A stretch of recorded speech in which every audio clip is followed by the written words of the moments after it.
জমিদার পরিবারের একমাত্র পুত্র সন্তান হওয়া বড় আদরে মানুষ।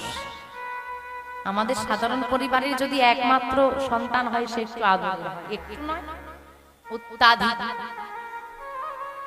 আদরই হয়ে যাচ্ছে এখন গন্ডগোলের কারণ। অতিরিক্ত আদরে সব হয়ে যাচ্ছে।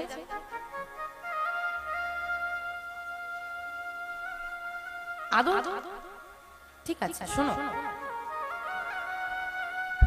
সময় পাল্টাচ্ছে আর সময়ের সঙ্গে তাল মেলাতে হলে ওই আগে যেভাবে শাসনে বাবা মায়েরা রাখতো আগেকার দিনে, মানে যে শাসনে আপনারা বড় হয়েছেন সেই শাসন যদি এখন সন্তানদেরকে করা হয়, ঘর ছেড়ে পালিয়ে যাবে না, ভুল পথে যাবে। কিন্তু সময়টা পাল্টাচ্ছে, তো সময়ের সঙ্গে আমাদেরকে মানিয়ে নিয়ে চলতে হবে। তবে একটা কথা মনে রাখবে, লবণ ছাড়াও যেমন ব্যঞ্জন গ্রহণযোগ্য হয় না, তেমন অতিরিক্ত লবণও কিন্তু সেটা গ্রহণযোগ্য নয়। তদ্রূপ একটা সন্তান যেমন একদম আদর ছাড়া সে বিপথে যেতে পারে, যদি আদর কেউ না দেয় তাহলে বিপদে পড়তে যাবে, আবার অতিরিক্ত আদর দিলেও কিন্তু তার জন্য ঠিক নয়। এইবার সেটা মায়েদেরকে বুঝতে হবে যে কতটা কি দেওয়া প্রয়োজন। সেটা পরিবেশ হিসেবে আপনার এলাকায় যেরকম পরিবেশ নিশ্চয়ই আমার এলাকায় সেরকম পরিবেশ হবে না। পরিবেশ হিসেবে আপনাকে বুঝতে হবে কোনটা আপনার সন্তানের জন্য ভালো। এখন বেশিরভাগ মায়েরাই বোঝে না। একটা ট্রেনে করে একজন মা যাচ্ছেন আর তিনি তার বাচ্চাকে নিয়ে বসেছেন, আর আরেকজন ভদ্র মহিলা ট্রেনে উঠেছেন, তিনিও তার বাচ্চাকে নিয়ে যাচ্ছেন। তো তিনি নিউজ পেপার পড়তে পড়তে যাচ্ছেন আর তার পাশে তার বাচ্চাটা ছোট্ট একটা বই বের করে পড়ছে, অথচ তারই অপোজিট সাইডে বাচ্চাটা ফোনের জন্য ভীষণ বায়না করছে, তার মাথাকে ফোন দিয়ে বসিয়ে দিয়েছে। তো সেই মা জিজ্ঞেস করছে, যিনি নিউজ পেপার পড়ছেন তাকে জিজ্ঞেস করছে, আচ্ছা আমার বাচ্চা তো সারাদিন ফোনের জন্য এত বায়না করে, আমি অতিষ্ঠ হয়ে যাই, আপনি কি করে ট্রেনের মধ্যে আপনার বাচ্চা বই নিয়ে বসে আছে, কি করে করলেন? তখন তিনি একটা সুন্দর উত্তর দিয়েছিলেন, বাচ্চারা শোনে না, বাচ্চারা দেখে। বাচ্চারা শোনে কম, দেখে বেশি। তুমি কোনো কথা তাকে বারবার বারবার বলবে, সে কিন্তু শুনবে না। তুমি করো, তোমার দেখে করো। আপনার বাড়িতে যে মেয়েটা 15 বছর বয়সী, তাকে বলুন তো, হ্যাঁ রে মা একটু তুলসী তলায় প্রদীপটা দিয়ে দে তো, কি বলে? তুমি যাও তো, ভাল লাগছে না, বলে হ্যাঁ কি না? তোমার বাড়িতে যে 5 বছরের বাচ্চাটা আছে, ধূপটা ধরতে পারে না, এখানে সেখানে লাগিয়ে দেবে, তুমি দিতে চাও না, কিন্তু সেটার জন্য সে বায়না করে ধুলাই লাগে। সাবধানতা বজায় রাখো, কিন্তু আমি তবুও বলবো তুমি দাও, তুমি ধরো হাতটা, কিন্তু একটু দাও। কারণ ওই 5 বছরে যদি তুমি না দাও, 15 বছরে গিয়ে সে আর নিতে চাইবে। আগে অভ্যেসে আনতে হবে। বর্তমান পরিস্থিতি দেখুন, আমার কথা বিশ্বাস না হলে পরীক্ষা করুন বাড়িতে। আপনার ছোট্ট বাচ্চাটার গলায় তুলসীর মালা দিন, দেখুন সে পরে কিনা। আর আপনার বাড়িতে যে বড় মেয়েটা আছে তার গলায় তুলসীর মালা দিন, দেখুন সে পরে কিনা। করবে? করবে না। বাচ্চারা কিন্তু খুলবে, ও পরে থাকবে, ও দেখছে আমার মা পড়েছে, আমি পড়েছি। ও যখন 15 বছর বয়স হবে সে ও কিন্তু খুলবে না, ও পরেই থাকবে। যাকে আপনি 5 বছরে দেননি সে 25 বছরে কি নিশ্চয়ই পড়বে না? আপনাকে ছোট থেকে শেখাতে হবে। একটু ধৈর্য শেখান, আদর দিন, শাসন সহিত। কিন্তু লালাবাবুর ক্ষেত্রে সেটা একটু অন্যরকম, এবং লালাবাবুর পিতার ক্ষেত্রে সেটা অন্যরকম। লালাবাবুর পিতা জমিদার পরিবারে, 2 জমিদারের এক ছেলে, আবার লালাবাবু জমিদার পরিবারের একমাত্র পুত্র সন্তান। ফলাফল দেখুন, যেহেতু 2 জমিদারের এক সন্তান লালাবাবুর পিতা, তিনি অহংকারী হয়ে তৈরি হয়েছে, যাও চাইছে সব অহংকারী। তার পুত্র লালাবাবু, তিনি অহংকারী না হলেও তার আত্মসম্মান বোধ ছিল প্রবল। যেহেতু সে কখনো তাকে কেউ শাসন করেনি, আঘাতজনক কোনো কথা বলেনি, যা চায় তাই পায়, এইরকম দুজনের তৈরি হওয়া সেই লালাবাবু, তিনি দেখতে দেখতে 12 বছরের হয়েছেন। আর 12 বছরের লালা জমিদারি বাড়ির বারান্দায় খেলা করছেন। এমন সময় দরজার সামনে একটা চিৎকার ভেসে এলো। চিৎকার করে দরজা থেকে কেউ বলছে, বাবু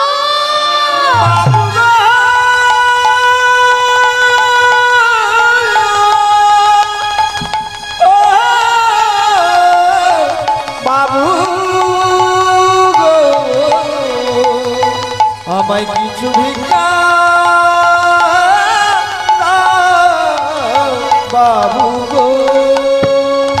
চিৎকারটা শুনে লালাবাবু বিন্দু মাত্র দেরি না করে ওই বারান্দা থেকে ছুটতে ছুটতে বাইরে বেরিয়ে গেল। আর বাইরে বেরিয়ে গিয়ে তিনি দেখলেন একটা রুগ্নকায় দেহ, গায়ে নামা বলি, কাঁধে ভিক্ষার ঝুলি নিয়ে করজোড়ে দাঁড়িয়ে আছে। কে তুমি? কি চাই তোমার? বাবা, আমি একজন কন্যাদায়গ্রস্ত ব্রাহ্মণ, আমায় কিছু সাহায্য করুন বাবু, আমায় কিছু সাহায্য করুন। কন্যাদায়গ্রস্ত মানে মেয়ের বিয়ে দিতে হবে। তুমি আমাদের বাড়িতে সাহায্য চাইতে এসেছো? দাঁড়াও, আমি তোমাকে এক্ষুনি সাহায্য দেব। প্রহরী, ও প্রহরী, বলুন ছোট বাবু, যাও এই ব্রাহ্মণকে এখনই তুমি 1000 টাকা দান করে দাও। আগে লালাবাবু দাঁড়িয়ে রইলেন ভিখারির সম্মুখে, আর প্রহরী গিয়েছে অর্থটা। কিন্তু যতই লালাবাবু নির্দেশ দিক না কেন, প্রহরী জমিদারের অনুমতি ছাড়া কিছুই করতে পারবে না। আর জমিদারকে, লালাবাবুর পিতা বর্তমান জমিদার হয়ে বসে আছে, সেই পিতার কাছে গিয়ে দাঁড়িয়েছেন প্রহরী। এখন মা আপনারা চিন্তা করুন, এখন যদি আপনাদের দরজায় কোনো ভিখারি আসে, আপনারা কতটা অর্থ প্রদান করেন বা কি দেন?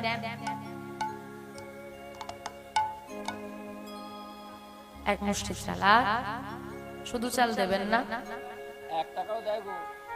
দেয় অনেক বাড়ি, তবে হ্যাঁ নিতে চায় না, ব্যাপারটা আলাদা, কিন্তু দেয় অনেকে। আর যারা প্রকৃত বৈষ্ণব সেবার জন্য আসে তারা নেয়, যারা প্রকৃত বৈষ্ণব সেবার জন্য আসে তারা কিন্তু নেয়, যারা মহোৎসবের জন্য ভিক্ষায় বেরোয় তারা কিন্তু নেয়। এবার যদি খুব দূর থেকে ভিক্ষা করতে আসে সেক্ষেত্রে তারা নিতে চায় না, নিয়ে যাওয়ার অসুবিধার জন্য, সেটা আলাদা ব্যাপার। যাই হোক, যারা অন্ন ভিক্ষা দেন তাদের জন্য একটু বলি, কখনো শুধু অন্ন ভিক্ষা দেবেন না, কিছু না থাকে একটু সবজি যা হোক দিয়ে দেবেন। আর একাদশী তিথিতে অন্ন ভিক্ষা দেবেন না। যারা অর্থ দেন 10-20 টাকা দেন, কেউ 5 টাকা দেয়, ব্যাস এইরকমই আমরা দিয়ে থাকি। কিন্তু এটা 2025 সালে দাঁড়িয়ে ঘটনা। আজ থেকে 250 বছর আগে 1000 টাকা দান হতো, এটা বর্তমানে দাঁড়িয়ে আমরা দিতে পারি না। তাহলে ভাবতে হবে তার আর্থিক অবস্থা কেমন। আজ থেকে 250 বছর পূর্বে লালাবাবুর পারিবারিক আয় ছিল বছরে 52,36,000 টাকা, যেটা বর্তমানে দাঁড়িয়ে এখনো প্রায় পরিবারে নেই, এখনো নেই। তো 1000 টাকা দান করতে বলেছে, প্রহরী গিয়েছে লালাবাবুর পিতার কাছে। আসবো বাবু, কি হয়েছে? ছোট বাবু, একজন কন্যাদায়গ্রস্ত ব্রাহ্মণ এসেছে, তাকে 1000 টাকা দিতে বললো। আসলে টাকাটা কি কি বললি তুই? কত টাকা? 1000 টাকা? কে বলেছে লালা? 1000 টাকা দান করতে বললো? রোজগার তো করে না, অর্থের মূল্য বুঝবে কি করে? কোন জমিদার বাড়ির ছেলে কথা দিয়ে ফেলেছে, না দিলেও একটা সম্মানের ব্যাপার আছে। যা যা যা, গিয়ে 1000 টাকা দিয়ে দে, যা।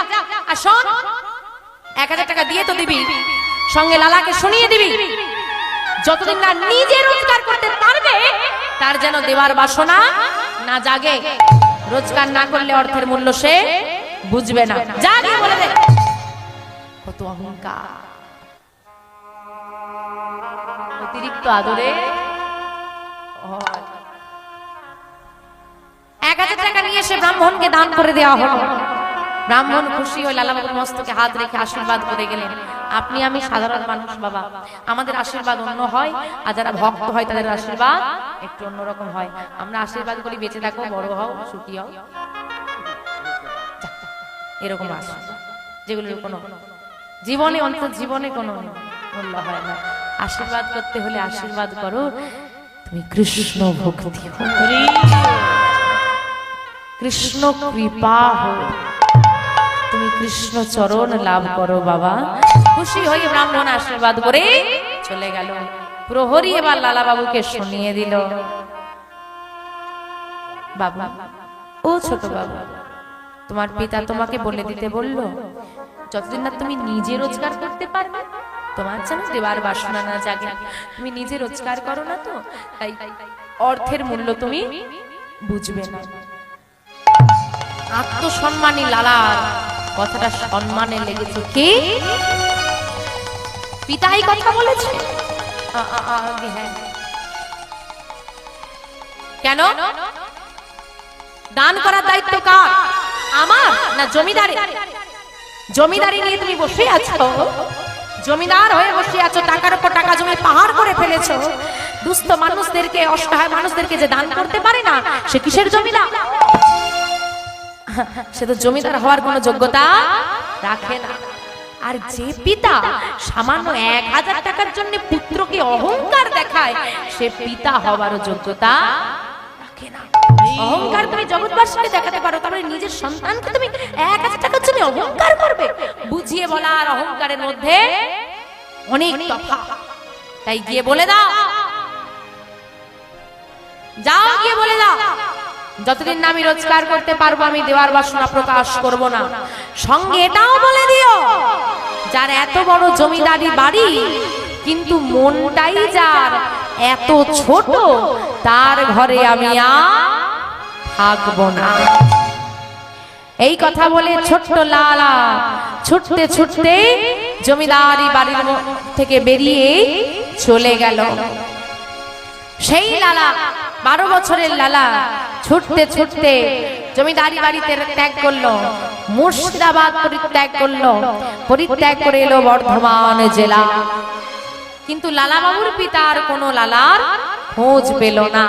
যখন বছর গড়িয়ে গেল, পুত্রের আর খোঁজ পাওয়া গেল না, তখন লালা বাবুর পিতার অনুশোচনা হলো, এবং সেই অনুশোচনায় তিনি পুত্র শোকে ধীরে ধীরে অসুস্থ হলেন, এবং অসুস্থ থেকে অবশেষে তিনি শয্যাশায়ী হলেন। নয়ন জলে বুক ভাসি গোবিন্দকে ডাকি আর বলে, হে দয়াময়, জীবনে কোনোদিন তোমার কাছে কিছু চাইনি, আজ চাইছি দেবে। শেষ বয়সে এলাম, কত অহংকার করেছিলাম অর্থ নিয়ে, সে অর্থ রইল কিন্তু পুত্র রইল না। কৃপা করো যেন শেষ বয়সে এসে একবার হলেও আমি পুত্রের বদনখানা দর্শন করতে পারি। তুমি আমায় কৃপা করো দয়াময়। তারে ডাকলে নাকি পাওয়া যায়, আমি শুনেছি কানে। তারে ডাকলে নাকি পাওয়া যায়, আমি শুনেছি কানে।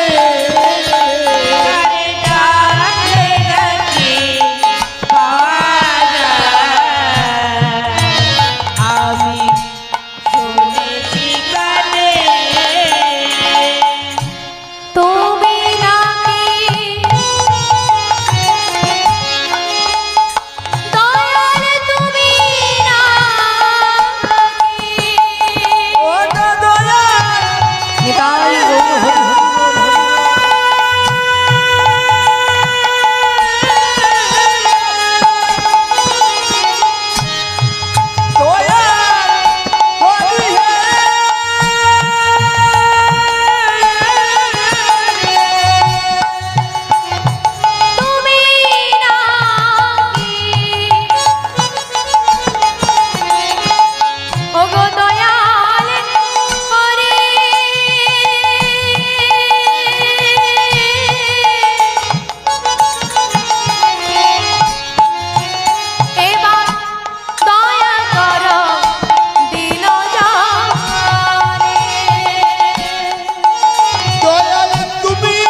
শুনেছি কানে। খবর এলো জমিদার বাবু, লালার খোঁজ পাওয়া গেছে। কোথায় লালা? বর্ধমানে। যাও তোমরা গিয়ে ফিরিয়ে আনো। কত প্রহরী এলো, কিন্তু লালাকে ফেরাতে পারল না। এক তার এত অহংকার, তার আমি মুখটাও দর্শন করতে চাই না। জমিদার বাড়ির ছেলে, যার বাড়ির ধন সম্পত্তির কোনো হিসেবই নেই, সেই বাড়ির ছেলে এখন 20 টাকা বেতনে একটা সেরেস্তাদারে কাজ করে। 20 টাকা বেতন, তবু অহংকারী পিতার কাছে ফিরব না। এতটা আত্মসম্মান যেমন একদিকে, অপরদিকে আরেকটা জিনিসের প্রমাণ আমরা পাই যে সম্পত্তির প্রতি কোনো লোভ ছিল না, তার নেই প্রথম থেকে। সবাই তো সমান হয় না বাবা। যাই হোক, সবাই ফিরে এলো 2 বার 3 বার 4 বার, কিন্তু ফেরাতে আর পারলো না।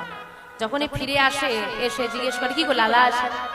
জমিদার বাবু তো যেতে পারছে না, শয্যাশায়ী হয়ে গেছে। একটাই কথা, আপনি কি করেছেন জানি না, কিন্তু পুত্র তো আপনার বদনটাও দর্শন করতে চায় না। আরো শোকতাপ বাড়তে শুরু করলো। অবশেষে পুত্র শোকেই জমিদারের প্রাণ চলে গেল। চিন্তামণি বিধি মিলাই লইয়ানি গোড়া বড় দয়ার ঠাকুর। গৌর হরি কত দয়া। ভক্ত প্রশ্ন করছে যে আচ্ছা, এক রাজার প্রশ্ন ছিল। ইসলাম ধর্মের একজন রাজা, তিনি তার একজন সভাসদ ছিলেন সনাতন ধর্মী। তিনি প্রশ্ন করছেন, আচ্ছা তোমাদের ব্যাপারটা আমি ঠিক বুঝি না বাবা, তোমাদের ভগবান যদি এতই শক্তিশালী, তার যদি এত দেবতা আছে তো আমাদের ভগবান কত সভাসদ আছে, আমাদের ভগবানের কি কম সঙ্গী আছে? তা সত্যি যদি ভক্তদেরকে উদ্ধার করার তার উদ্দেশ্য থাকে, নিজে আসার কি দরকার? এতজন আছে তাদেরকে পাঠাতে পারলো না, নিজে এলো কি করতে? প্রশ্নটা ভালো না খারাপ? এত দেব দেবী আছে, তাদেরকে পাঠালে নিজে আসার কি দরকার ছিল? বলছে রাজামশাই, এটা তো আমি বলতে পারবো না, তবে আমি চেষ্টা করছি বলার। আমি একটু জেনে সময় নিয়ে বলি, ঠিক আছে? তো কিছুদিনের মধ্যে সেই সভাসদ কি করেছে জানো? রাজার একটা মাত্র পুত্র ছিল, ছোট। এবার বাচ্চারা জানেন খেলনা দেখতে বেশি ভালোবাসে, তো বহু রকমের খেলনা কিনে এনে ওই রাজামশাইয়ের বাড়ির মধ্যে, মহলের মধ্যে একটা গুপ্ত ঘরে খেলনাগুলোকে রেখে বাচ্চাটাকে নিয়ে গেছে। নিয়ে গিয়ে ছেড়ে দিয়েছে। সে তো খুব আনন্দ, সে আনন্দে খেলা করছে, আর এই বাইরে তালা বন্ধ করে। এবার কিছুক্ষণ পর রানীমা বলছে, আরে বাবুকে খুঁজে পাওয়া যাচ্ছে। চারিদিকে খোঁজ ছড়িয়ে পড়লো, সারা জমি মহলে খোঁজ চলছে, রাজকুমারকে খুঁজে পাওয়া যাচ্ছে না। ঘন্টা পেরিয়ে গেছে। তাহলে রাজার ছেলে বলে কথা, আমাদের বাড়ির ছেলেদেরকে খুঁজে না পাকলে আমাদের কিরকম অবস্থা হয়? রাজার একটাই ছেলে, কি হবে? চারিদিকে খোঁজ করতে করতে হঠাৎ একজন প্রহরী ছুটতে ছুটতে এসে বলছে, রাজামশাই পাওয়া গেছে, রাজকুমারকে পাওয়া গেছে। কোথায়? না ওই ওই যে বিশাল সরোবরটা আছে আমাদের ওই মহলের পাশে, সেই সরোবরের মাঝখানে একটা নৌকার উপর বসে আছে। সঙ্গে কে আছে? সঙ্গে কেউ নেই। কেউ নেই মানে যদি পড়ে যায় বাঁচবে? আর রাজামশাই ছুটতে ছুটতে গিয়ে জলে ঝাঁপ দিয়ে, আর ঝাঁপ দিয়ে সাঁতার কেটে নিজেই গিয়ে সেই যখন ছেলেটাকে তুললো, দেখছে সেটা হচ্ছে রাজকুমারের একটা অবয়ব খড় দিয়ে তৈরি করে তার উপর বসানো আছে রাজকুমার। সে ভালো করে নৌকাটা খুঁজে দেখলো কেউ কোথাও নেই, আবার তার দিয়ে তিনি ফিরে এসে এইবার বলুন রাজামশাইয়ের কেমন লাগে? আপনাদের কেমন লাগে? প্রচন্ড রেগে গেছে। কে এই দুষ্কর্ম করেছে তার আমি শিরচ্ছেদ করে দেবো, বলো কি করেছে? আপনি মহলে ফিরে চলুন, আপনি মহলে কোন রকম বুঝিয়ে সুঝিয়ে রাজামশাইকে মহলে ফিরিলেও তার মেজাজ ঠান্ডা হচ্ছে না, যে করেছে তার শিরচ্ছেদ করবো। সেই সভাসদ করজোড়ে দাঁড়িয়ে বলেন, আমাকে ক্ষমা করুন, এই কাজটা আমি করেছি। এত বড় স্পর্ধা তোমার, তুমি এত বড় দুষ্কর্ম করেছো, কি পেলে বলো আমার পুত্র কোথায়, রাজকুমার কই? চিন্তা করবেন না, আমি তাকে রেখেছি, সে সুরক্ষিত আছে, সেই মহলের মধ্যেই আছে। এক্ষুনি নিয়ে এসো, এক্ষুনি নিয়ে চলো কারো কাছে আমাকে। যেই না নিয়ে গিয়ে দরজা খুলে দিয়েছে, দেখছে ভেতরে রাজকুমার খেলা করছে, তার কোনো সে তার মেতে আছে খেলা। চোখে জল এলো, রাজামশাই ছুটে গিয়ে তার পুত্রকে বুকে আলিঙ্গন করলেন। সভাসদ কি বলল, ক্ষমা করে দিন, এটা আমি করতে চাই না, কিন্তু আপনাকে একটা উত্তর দেওয়ার জন্য এটা আমাকে করতে হলো। আপনি আমায় প্রশ্ন করেছিলেন যে আমাদের ধর্মের ভগবানের এত দেবতা থাকতে কেন তিনি নিজে এলেন, তাই না? এটা আপনার কাছে হাস্যকর মনে হয়েছে, কারণ আপনি রাজা, আপনার কোনো কাজ দরকার পড়লে আপনি আমাদেরকে বলেন, আপনি নিজে করেন না। কিন্তু আজকে যখন আপনার নিজের পুত্র ওই জলের মাঝখানে ভাসছিল বলে আপনি দেখছিলেন, আপনি তো আপনার এত সভাসদ আছে, এত প্রহরী আছে, এত দাস দাসী আছে, তাদেরকে না পাঠিয়ে নিজেই চলে গেলেন কেন? এটা তুমি বুঝবে না। আমি পিতা, সন্তান যদি বিপদে পড়ে পিতা কখনো কারো অপেক্ষা করে না, নিজে যাও, এটা তুমি বুঝবে না। রাজামশাই আপনিও বুঝবেন না, বিশ্বপিতার সন্তান আমরা, আমরা বিপদে পড়লে আমার পিতা কি করে হাত ঘুরিয়ে অন্যের ওপর দায়িত্ব চাপিয়ে দিয়ে বসে থাকবে? আমরা তার সন্তান, আপনার পুত্র বিপদে পড়ে যখন আপনি কারো অপেক্ষা করেননি, আপনার এত দাস দাসী, এত প্রহরী, এত সৈন্য সামন্ত থাকা সত্ত্বেও আমাদের ভগবান কি করে পরের ওপর দায়িত্ব দিয়ে নিজের সন্তানকে বিপদের মুখে ফেলে দিয়ে বসে থাকে বলেন? এই জন্য বলেছেন যে আমাদের গৌর হরির মতো দয়াল কেউ হবে না। এবি অস্ত্র না ধরিলা প্রাণী কারণ আমারিলা, হরি নাম দিয়ে চিত্ত শুদ্ধ করিল সব, চিত্ত শুদ্ধ করিল সবাই। তারপর যুগে শ্রীকৃষ্ণ কংসকে বধ করেছে, তার যুগে শ্রী রামচন্দ্র রাবণকে বধ করেছে। রাবণ যদি দুষ্ট হয়, চাঁদ কাজী কি দুষ্ট নয়? শিশুপাল যদি দুষ্ট হয়, জগাই মাধাই কি দুষ্ট নয়? কিন্তু কৃষ্ণ শিশুপালকে বধ করেছে, আর আমার গৌর হরি চাঁদ কাজীকে উদ্ধার করেছে। অস্ত্র ধরেননি, এবি অস্ত্র না ধরিলা, কোন অস্ত্র ধরেননি, প্রাণী কারো নাম মারিলাম, প্রাণী কাউকে মারলেন না, হরি নাম দিয়ে চিত্তটা শুদ্ধিকরণ করলেন। হ্যাঁ, পুলিশ চোরকে ধরে নিয়ে গিয়ে দুটো চোর মারতে পারবে, কিন্তু তার চুরি মানসিকতা ছাড়াতে পারবে না। সেটা একমাত্র পারবে সাধু। তেমন কৃষ্ণের বধ করার ক্ষমতা ছিল, কিন্তু চিত্ত শুদ্ধিকরণের ক্ষমতা একমাত্র আমার গৌর হরির আছে।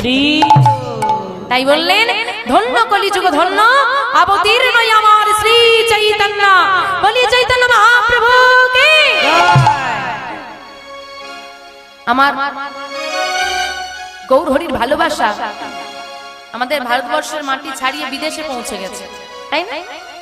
আর তোমাদের গৌর হরির প্রতি ভালোবাসা প্যান্ডেলের বাইরে বেরোচ্ছে। একটু জোরে দাও, তার ভালোবাসায় জগৎ ভেসে গেল, তোমাদের ভালোবাসা প্যান্ডেলের বাইরে বেরোচ্ছে না। একটু জোরে জয়ধ্বনি দিতে হবে, কি দেওয়া যাবে? জয় জয় শ্রী চৈতন্য মহাপ্রভু কি, জয় জয় শ্রী চৈতন্য মহাপ্রভু কি, আমার নিতাই চাঁদ কি, নবদ্বীপ ধাম কি, আমার গৌর এলো রে।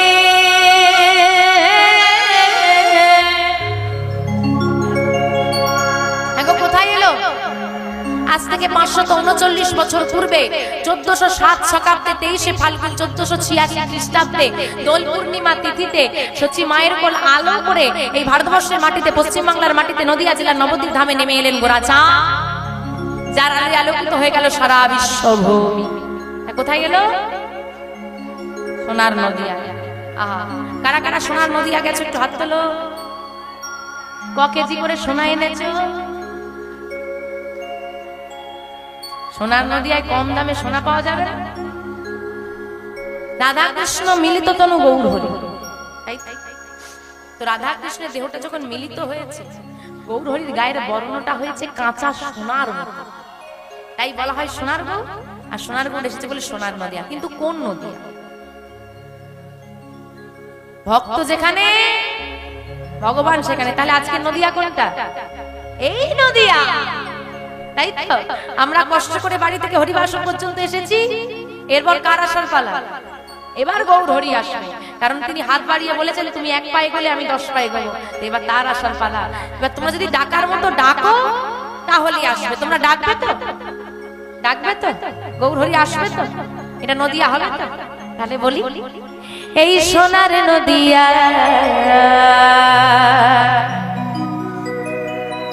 ও ধ্বনি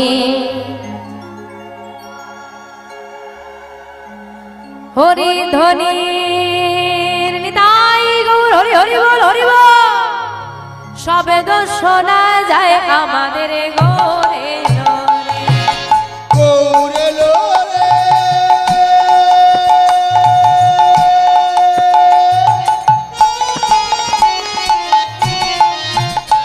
এই সোনার নদিয়া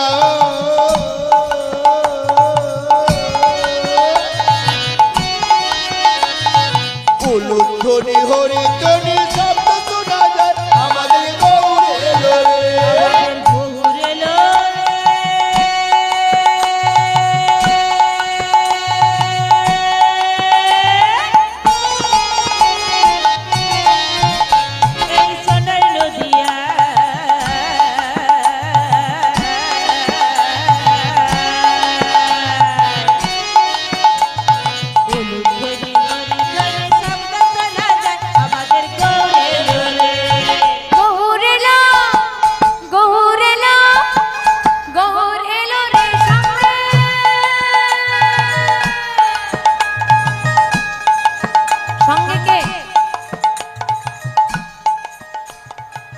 নিতাই চাঁদ বাবা সবার বাড়িতে নিতাই গৌরের চিত্রপট আছে সবার বাড়িতে আছে সবার বাড়িতে আছে হাতগুলো কেমন আছে দেখেছো কেমন আছে দেখি তোমাদের গুলো কেমন আছে আরে বাবা নদিয়া বানাও তবে না নদিয়ার চাঁদ আসবে আর নদিয়ায় কেউ এমন করে না যা হোক দেখি গৌর হরি কাকে কাকে হাত দিয়েছে তারা হাত তোলো আর যাদেরকে গৌর হরি হাত দেয়নি হাত নেই তুলতে হবে না যদি দিয়ে থাকে তাহলে তোলো বাবাদের হাত নেই তোলো আচ্ছা দাঁড়াও দাঁড়াও দাঁড়াও বাবাদের সমস্যাটা একটু বলবো কিছু মনে করবে না তো কিছু মনে করবে না সত্যি কথা বলবে এইখানে চলে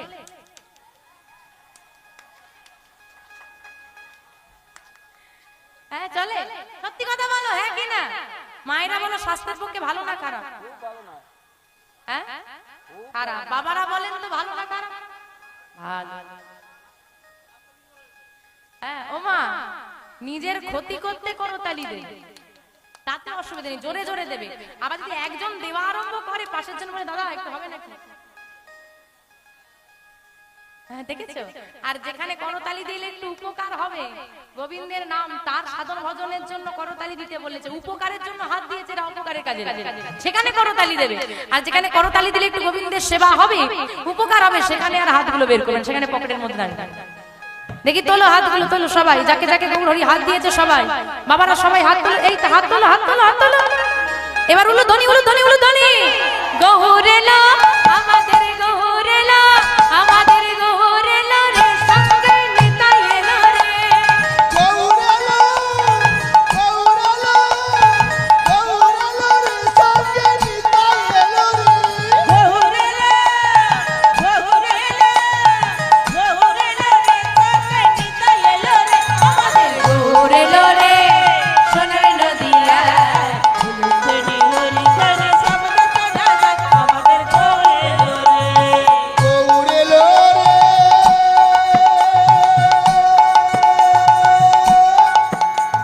নিতাই গৌর হরি হরি হরি বল এই সোনার নদিয়ায় উলুধ্বনি হরি ধ্বনি শব্দ শোনা যায় আমাদের গৌরেলো রে কি মনে হয় গৌর হরি এসেছে হ্যাঁ মায়েরা যা উলুধ্বনি দিয়েছে ভয় পেয়ে চলে আসবে না আর চলে তো এলো দেখতে যাবে কারা কারা গৌর হরিকে দেখতে যাবে হাত তোলো দেখি উলুধ্বনি উলুধ্বনি উলুধ্বনি